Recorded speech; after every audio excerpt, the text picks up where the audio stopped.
Muy buenas noches, bienvenidos a otro programa de Plataforma. Hoy vamos a continuar con lo que conversamos hace un par de semanas, que es sobre las pensiones. El tema de las pensiones, como hablábamos, tiene dos partes o hay dos sistemas realmente que se pueden escoger. O un sistema que se llama de reparto o uno de capitalización individual. El de reparto es el que imperó en el mundo por muchísimos años. Por más o menos 50, 60 años, y en muchos países todavía sigue manteniéndose. ¿Y ese qué quiere decir? Sistema de reparto quiere decir que se reparte el dinero de los jóvenes hacia los mayores.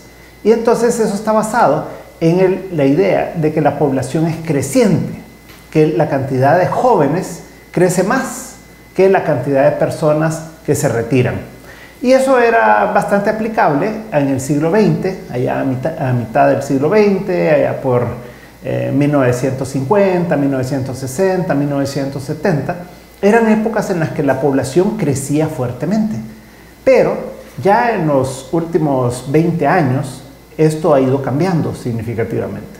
Y hay muchos países europeos y en el mundo entero, incluyendo El Salvador, en los que las tasas de natalidad han caído significativamente. Los anticonceptivos, todo esto llevó a generar que las personas pudieran planificar de mejor manera sus familias y al final de cuentas lo que ha pasado es que la población se ha venido reduciendo. Reduciendo quiere decir que ya no crece al mismo ritmo que crecía antes. Por ejemplo, en El Salvador antes eran 4 o 5 personas por familia las que se tenía. Hoy en día, la gente en lugar de 4 hijos, tiene un hijo o 2 hijos. Esto ha generado que la cantidad de población en el mundo ha tendido a crecer muy lentamente. Y en muchos países desarrollados, la población está tendiendo a reducirse. En China, por ejemplo, lo que se ha aplicado durante los últimos 30 años, tal vez, es una política en la que se estableció que solo podía tener un hijo cada familia. ¿Qué quiere decir eso? Que si hay una pareja, que son 2 miembros, un hombre y una mujer, y solo tienen un hijo, pues solo se sustituye a uno de los 2.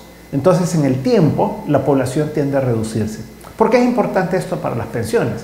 Porque en la medida que hay menos jóvenes que están aportando dinero en un sistema de reparto, entonces, y además, las personas mayores viven más porque hoy hay más tecnología, porque hay mejor salud, porque las personas llegan a una edad mayor en unas buenas condiciones, pero además en la medida que se enferman, pues la tecnología médica ha mejorado tanto que la esperanza de vida, el tiempo que las personas viven es mayor. Entonces, todo esto genera 2 cosas.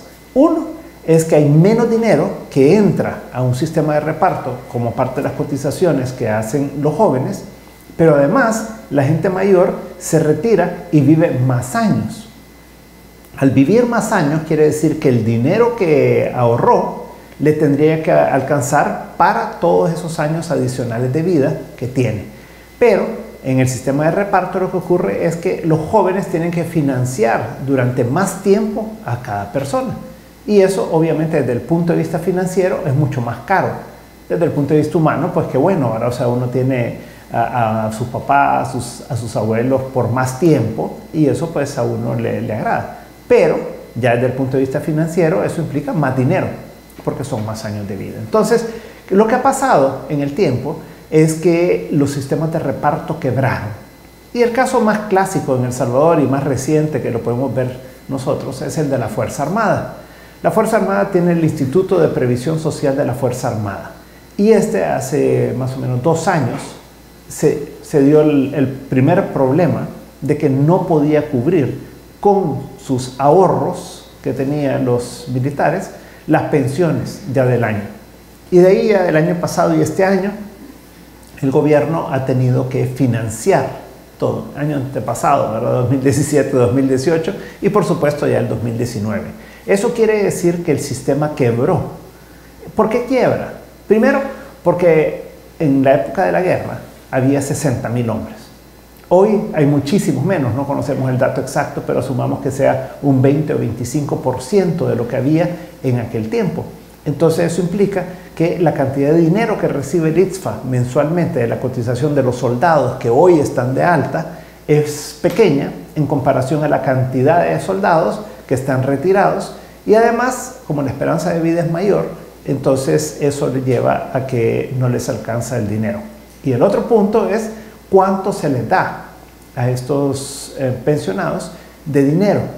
Y esto se ha calculado en base a la promesa anterior que había, que eran muy gamonales, diríamos, ¿verdad? O sea, eran promesas de una cantidad significativa de dinero que se le daba mensualmente a las personas en base a el sueldo que tuvieron durante el tiempo, en este caso de los militares que estuvieron de alta. Entonces, esto genera un problema para estos sistemas de reparto que no pueden financiar las pensiones de estas personas. La otra posibilidad, que es la que surgió principalmente con Chile en 1981, es el sistema de capitalización individual. ¿Qué quiere decir esto? Quiere decir que uno se retira con el dinero que ahorra. No importa si la población crece poco o si crece mucho, porque al final de cuentas cada quien tiene una cuenta individual, tiene una cuenta de ahorros propia, en la que sabe cuánto dinero tiene y con ese dinero se tiene que retirar. Antes de la reforma del sistema de pensiones reciente, que se hizo a finales del 2017, lo que ocurría es que la persona solo se podía retirar con el dinero que tenía ahorrado y con los intereses, obviamente, que este dinero va generando. Entonces podía llegar un momento, porque no había nadie retirado hasta ese momento, en el que la persona podía acabarse su fondo y los últimos años de su vida no tener dinero para eso. Con la reforma que se hizo en el 2017, se creó un fondo solidario, que se llama, con lo que se estableció la pensión vitalicia. Eso quiere decir que independientemente de si le alcanza el dinero o no, esta persona va a tener una pensión de por vida hasta que se muera. Esa fue una de las ventajas de la reforma del 2017. Pero la crítica que ha venido con el sistema de pensiones ha sido en dos sentidos. Uno, que la rentabilidad es baja, y la otra, que es la consecuencia que estamos viendo con las personas, con las mujeres específicamente, porque recuerden que las mujeres se retiran antes que los hombres, a los 55 años, y las mujeres a los 60. Entonces, a partir del año pasado, se comenzaron a retirar mujeres de 55 años, y entonces resultó que la pensión es muy baja. ¿Qué quiere decir que la pensión es muy baja? Que tiene más o menos un 20 o 20 y algo por ciento del total de lo que recibía mensualmente como salario, como pensión ahora. Entonces, si alguien recibía, digamos, cerca de $1000 en su sueldo, pues ahora esa persona tiene $207, que es la pensión mínima. Entonces, las maestras en particular, siendo los maestros un grupo organizado, han protestado diciendo las profesoras que se están retirando y que se han retirado están teniendo una pensión que fluctúa entre $207 y $300 y que las personas pues no pueden vivir con eso, más cuando tuvieron un ingreso significativamente superior que puede haber andado ahí entre $800, $1000 más o menos. Entonces viene la crítica hacia el sistema, pero ¿por qué se da eso? Porque durante más o menos 10 años el gobierno se llevó el dinero a través de los certificados de inversión de pensiones. ¿Se acuerdan que se creó el fideicomiso de obligación de pensiones para poder ir pagando las pensiones de la gente que se retiró en el Seguro Social y el INPEP, que es el de los empleados públicos, el sistema de retiro de los empleados públicos? Y entonces estas personas jóvenes han tenido que dar gran parte de su ahorro al gobierno. Se estima que el gobierno se quedó en una década más o menos con $2.500 millones que no pagó a los ahorrantes. Al no entrar esos $2.500 millones y que sigue hasta el día de hoy, porque todavía no se ha corregido totalmente, porque la reforma de pensiones del 2017 todavía está entrando en efecto, ya vamos a explicar por qué. Entonces, lo que ocurre es que esos $2.500 millones no entraron a las cuentas individuales de cada persona. Y eso llevó a que las profesoras, en este caso, y todas las mujeres que se hayan retirado en este plazo en el que se han ido, en los que ya comenzaron a retirarse mujeres con el sistema nuevo de pensiones, lo que ocurrió es que estas personas entonces han tenido un retiro con una pensión muy baja. Entonces viene la crítica, ¿verdad? Ahora, ¿qué hacer? Es la pregunta. dado que el gobierno se quedó más o menos con 2.500 millones de dólares en una década, dado que todavía no ha entrado en efecto porque no ha hecho el Banco Central todos los reglamentos para que se pueda invertir de otra manera los fondos en base a la reforma de la ley, entonces, ¿qué es lo que se puede hacer para lograr una mayor pensión? Hay un candidato presidencial que salió diciendo esta semana que lo que él quiere es que suba la pensión. Y dice, yo voy a subir la pensión mínima de 207 a 250 dólares. Eso es lo que hacían antes los gobiernos y lo hacían porque era cuando estaba el sistema del Seguro Social o del INPEP funcionando y después entonces veían de dónde sacaban el dinero, ¿verdad? Porque no alcanzaba. Entonces esa no es la forma de hacer las cosas. En el sistema nuevo, si se quiere elevar las pensiones, que yo creo que debe hacerse, yo creo que es algo importante que se necesita, es de justicia, pero no es esa forma. No es yo, presidente, ordeno que se suban las pensiones de 207 a 250 o a 300 dólares o a lo que sea. No, es que usted tiene que decir, como este sistema funciona de esta manera, y es, ¿tengo el dinero o no tengo el dinero? Si yo quiero que suban las pensiones a 250 dólares, pues lo que tengo que hacer es los cálculos y decir cuánto dinero más tiene que entrar al fondo, cuánto le tengo que depositar a cada persona en su cuenta individual para que pueda retirarse con una pensión más alta. Entonces, ¿qué es lo que corresponde?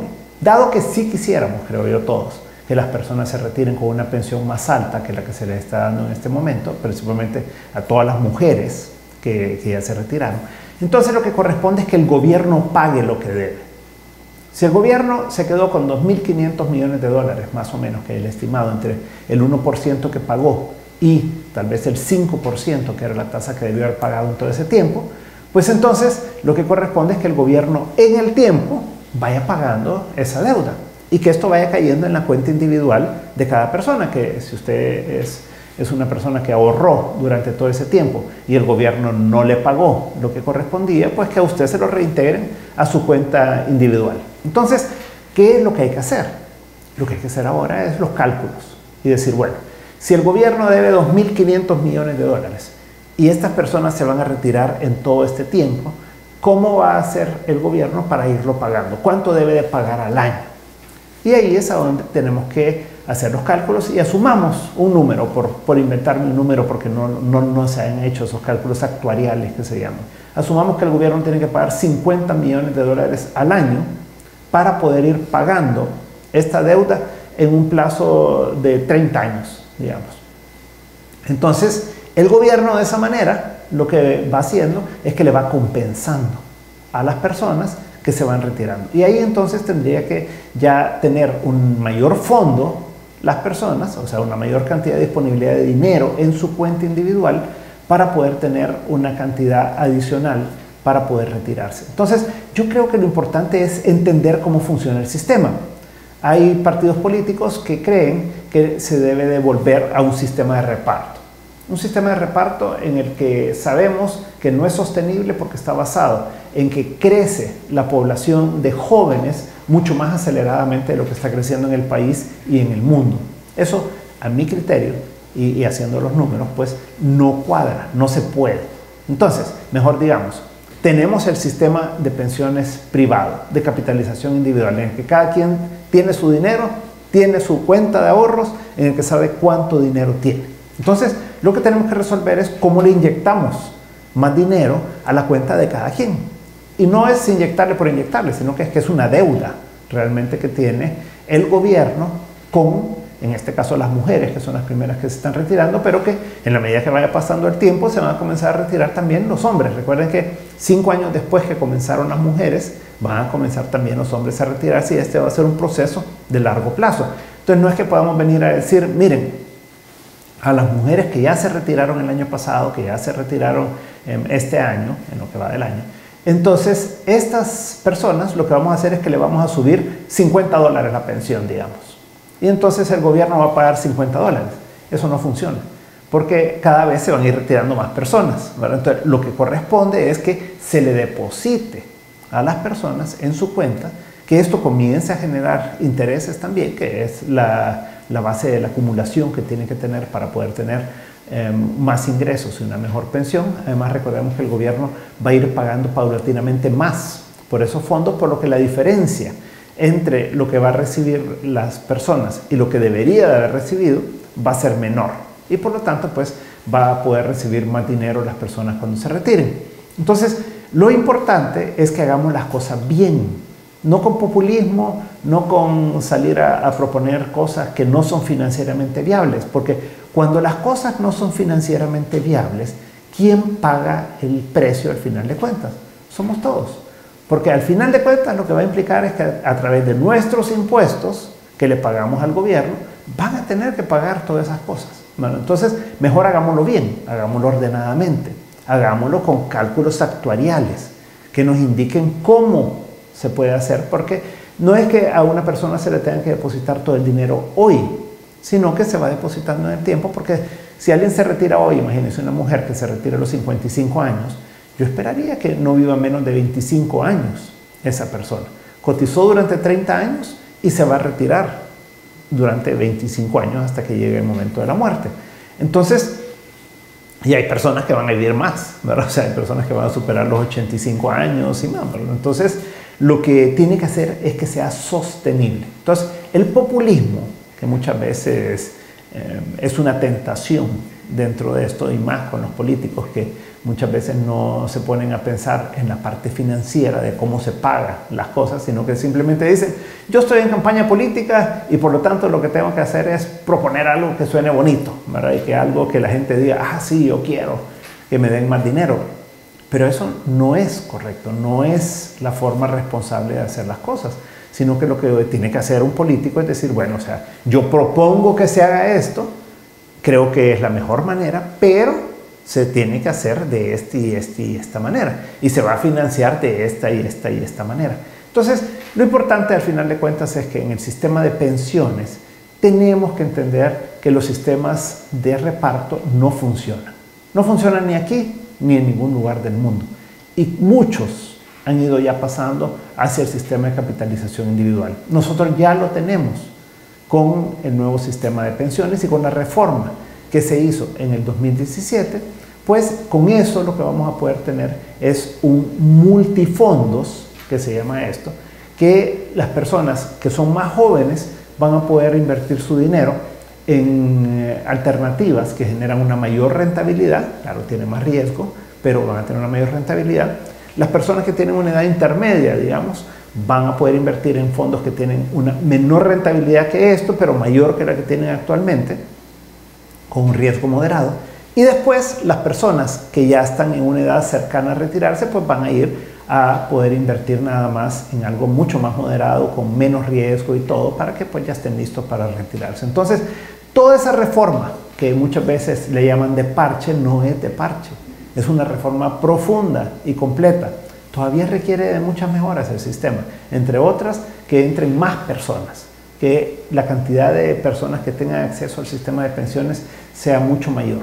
Eso es algo que queda pendiente y hay que buscarlo, pero tiene que ver también con el mercado laboral, con la cantidad de empleo que se genera en el país. Entonces, esperemos que los políticos en este momento, que ya están en la recta final de la primera vuelta, pues que sean responsables, que no estén proponiendo cosas que no son financiables y que al final de cuentas puedan proponer cosas que son viables bajo el nuevo sistema, y que dejemos todo aquello de decir volvamos al sistema de reparto, o como le llaman muchas veces, que hagamos un sistema mixto. No, o sea, tenemos claro que este es el único sistema, pero hagámoslo bien.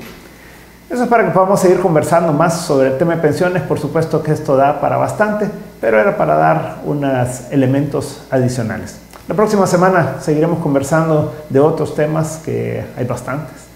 Así que por hoy muchísimas gracias por habernos sintonizado y nos veremos la próxima semana si Dios quiere. Muy buenas noches.